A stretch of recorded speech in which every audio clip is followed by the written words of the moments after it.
Hello dear students, welcome to Computer Studies. Today we are going to study about chapter number 7, more on internet. Here is the contents of this chapter. Very first we are going to study the impact of internet. क्या क्या internet ने किया है आजकल, क्या impact हो गया है सोसाइटी में और वर्ल्ड वाइड भी. ठीक है. Search information using search engine. Search engine से इंफॉर्मेशन को आप कैसे सर्च कर सकते हो. उसके बाद में यूज पीपल फाइंडर वेबसाइट्स जो कि पीपल फाइंडर, जैसे कि आपके चहीते कोई हीरो या हीरोइन का आपको ढूंढना है, कोई लीडर का ढूंढना है, तो ये सारे पीपल फाइंडर वेबसाइट्स होते हैं जिसके थ्रू आप ढूंढ सकते हो पर्टिकुलर पर्सन के बारे में information, which may be famous personality also. Define cloud computing, ये आगे का टॉपिक रहेगा. Use online educational websites. Online जो कि एजुकेशनल वेबसाइट्स है उसे कैसे यूज कर सकते हैं हम लोग, ये तो अभी तो सबसे इम्पोर्टेंट चीज यही है. Search informative videos using tablet. कैसे आप इंफॉर्मेटिव वीडियोज को सर्च कर सकते हो टैबलेट यूज करके. Then download the software from the internet. Finally learn about FOSS and safety measures in computing. तो बच्चों शुरू करते हैं आज का topic. Internet. You all know this term, right? But what is actually internet? Internet of computers, that means computers that connects the computers world wide. ठीक है. तो नेटवर्क ऑफ कंप्यूटर्स जो होगा, जो वर्ल्ड वाइड के सारे कंप्यूटर्स को connect करता है, उसे हम इंटरनेट बोलेंगे. Internet is the network of computers का नेटवर्क, ये जो कनेक्ट करता है the computers world wide. Right? So this is the short and sweet definition. The most commonly use service on internet is the world wide web, जो कि हम सभी आजकल यूज करते हैं. www world wide web. Right? The web contains websites, blogs and information regarding almost everything. यहां पर क्या क्या अवेलेबल है? हाँ, हर एक चीज अवेलेबल है. ठीक है. सो वेबसाइट्स भी है, ब्लॉग्स भी है, information regarding almost everything.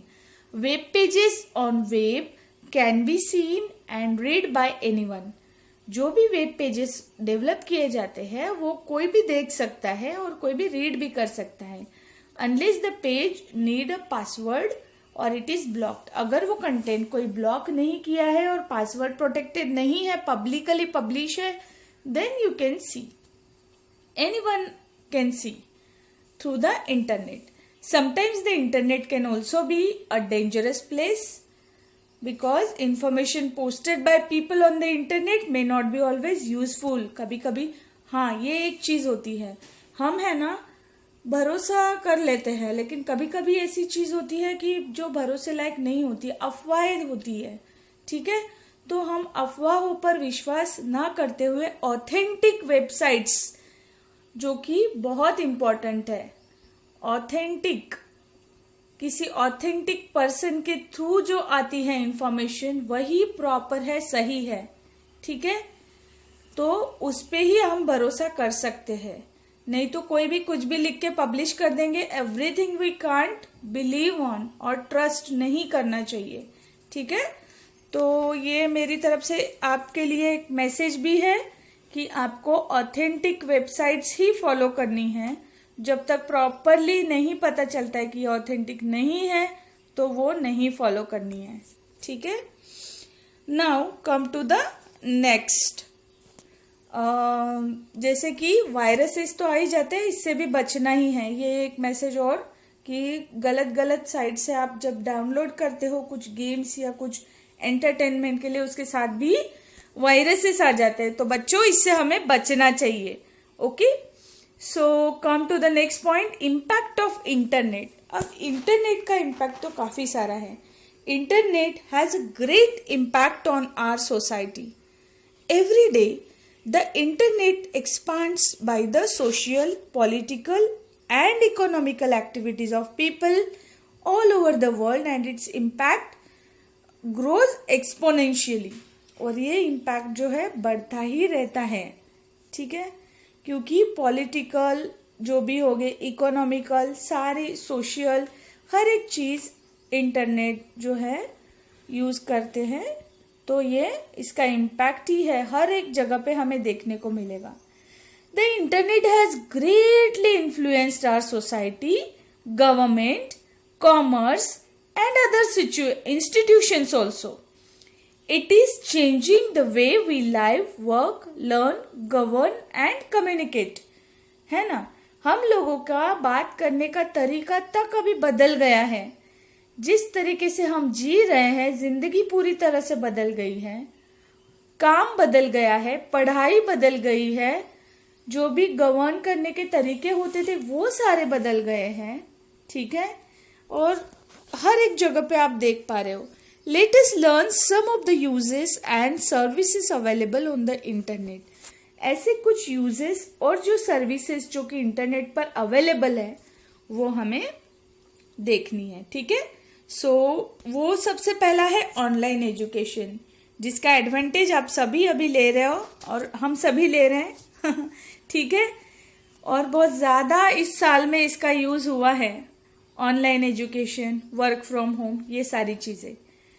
Many educational institutions from all over the world nowadays provides online education facility.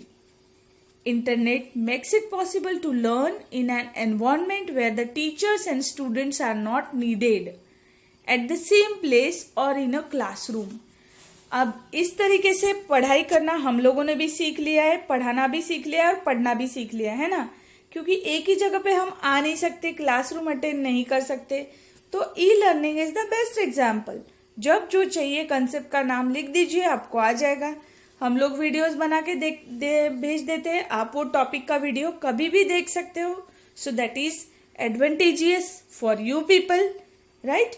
So distance education becomes easier and affordable with the use of internet. किसकी वजह से हुआ है ये सब? इंटरनेट की वजह से, ठीक है. ऑनलाइन एजुकेशन या फिर ई लर्निंग जिसे हम बोलते हैं. Examples of a few e learning websites जैसे कि कार्डोवा का दिया है, और भी बहुत सारी है. क्लास ऑन द वेब भी है, ठीक है. अभी आजकल बायजूस के, वेदांतूस के बहुत आ रहे हैं, ठीक है, ऑनलाइन एजुकेशन के लिए. सो ये 2 आपके बुक में एग्जाम्पल दिया हुआ है. ओके बच्चों. Now next one is online exam. जैसे कि आपका असेसमेंट कि कितने हद तक आपने पढ़ाई की है, कितनी बाकी है, उसके लिए एग्जाम्स लेने पड़ते हैं. Yes, some institutes conduct online exams for their courses to evaluate the learning of the students. You can appear in an examination from your home or examination center sitting in front of your computer with an internet connection. It is termed as e-assessment. अब internet का connection सिर्फ होना चाहिए, फिर आपको तुरंत exam का जो असेसमेंट होगा वो भी पॉसिबल हो जाएगा, है ना. तो ये ऑनलाइन एग्जाम्स की वजह से कोर्स को आप अच्छे से समझ सकते हो, पढ़ सकते हो और अच्छे से स्कोर भी कर सकते हो. घर बैठे बैठे सारी चीजें पॉसिबल है, ठीक है. Finally online result. Just as you appear for an online exam, you can also view your result online without going anywhere. कहीं न जाते हुए भी आप खुद का रिजल्ट भी देख सकते हो, वो भी online.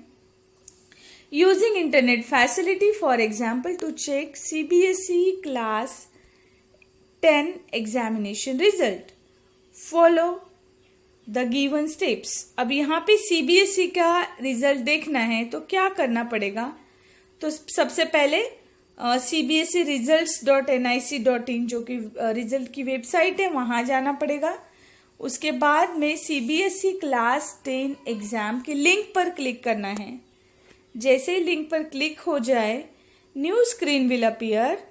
Type your roll number. यहाँ पर आपको रोल नंबर टाइप करना है। ये क्लास की साइट ओपन हो गई, यहाँ पर हमने रोल नंबर टाइप करना होता है। देखिए यहाँ पर, उसके बाद में screen will appear that will be showing the result to you. Okay, अब यहाँ पर प्रैक्टिकल के लिए दिया हुआ था, कुछ वेबसाइट्स को हमें ऑनलाइन लर्निंग फैसिलिटी के लिए यूज करना है। ठीक है, तो वो चीजें हैं जो हम इसमें कर सकते हैं। आगे का पार्ट है वर्चुअल लैब। वर्चुअल लैब क्या होती है पता है आपको? ये होते हैं इंटरेक्टिव एनवायरनमेंट प्रोवाइड करती है, और वो भी एक्सपेरिमेंट करने के लिए। अब ये साइंस के ब्रांचेस से रिलेटेड होती है। सो द वर्चुअल लैबोरेटरी और lab is an interactive environment for conducting experiments in various branches of science. It provides various tools for learning, which include web resources, video lectures, animated demonstrations, and self-evaluation. And it is available 24/7. This is the wonderful thing. It is available 24/7. Anytime you can practice it. So students can learn difficult concepts at their own place. ठीक है, ये students के लिए बहुत अच्छी बात है। It gives the user a feel of the real laboratory, जैसे कि रियल लैब में काम कर रहे हो वैसा ही लगता है। It provide step by step guidance to the students, और स्टूडेंट्स को स्टेप बाय स्टेप गाइडेंस देते हैं। Examples of websites that provide virtual labs are onlinelabs.in and virtuallabs.nmsu.edu। फिर आगे का पार्ट है बच्चों सिमुलेशन। सिमुलेशन में क्या होता है, एक मॉडल होगा डिजाइन किया हुआ, और आपको क्या होगा कि सिमुलेशन एक ऐसा प्रोसेस है जो कि एक्चुअल हमें अंडरस्टैंडिंग पूरी तरह से देता है एक्सपेरिमेंट करने का, जैसे कि क्या हो रहा है क्या नहीं, कैसे वर्क कर रहा है, that we can understand properly. So simulation is the process of designing a model of a real system. एक रियल सिस्टम है, उसका मॉडल डिजाइन किया जाता है, and conducting experiments for understanding the behavior of the system। उस system के behaviour समझने के लिए कुछ पढ़ाई की जाती है। It allows to predict how a system will behave under a given set of conditions। ये हमें क्या करता है, प्रेडिक्ट करता है how the system will behave, कि सिस्टम कैसे बिहेव करेगी on a given set of conditions। Particular set of conditions जब प्रोवाइड की जाती है तो कैसे वर्क करेगा वो। For example a flight simulator, ये एक बेस्ट एग्जाम्पल दिया हुआ है। देखिए, आप देख सकते हो यहाँ पे फ्लाइट का सिमुलेटर दिया हुआ है। ठीक है, तो इससे क्या होगा, हाँ yes, it is a device that artificially recreates aircraft flight. ये क्या करता है, आर्टिफिशियली रिक्रिएट करता है एयरक्राफ्ट फ्लाइट को, and the environment in which it flies, और ऐसा आजू बाजू का एनवायरनमेंट बना देगा जैसे कि क्लाउड्स के थ्रू वो एयरक्राफ्ट मूव हो रहा है, ऐसा एनवायरनमेंट हमें पता चलेगा कि हम सच में मूव हो रहे हैं। It feels like that. It is use for pilot training, और ये सारी चीजें पायलट को ट्रेन करने के लिए दी जाती है, डिजाइनिंग एंड अदर पर्पजेस, और डिजाइनिंग के लिए और दूसरी और चीजों के लिए भी इसका यूज होता है बच्चों। सो सर्चिंग इंफॉर्मेशन अभी हम लोग नेक्स्ट इसमें देखते हैं। Thank you.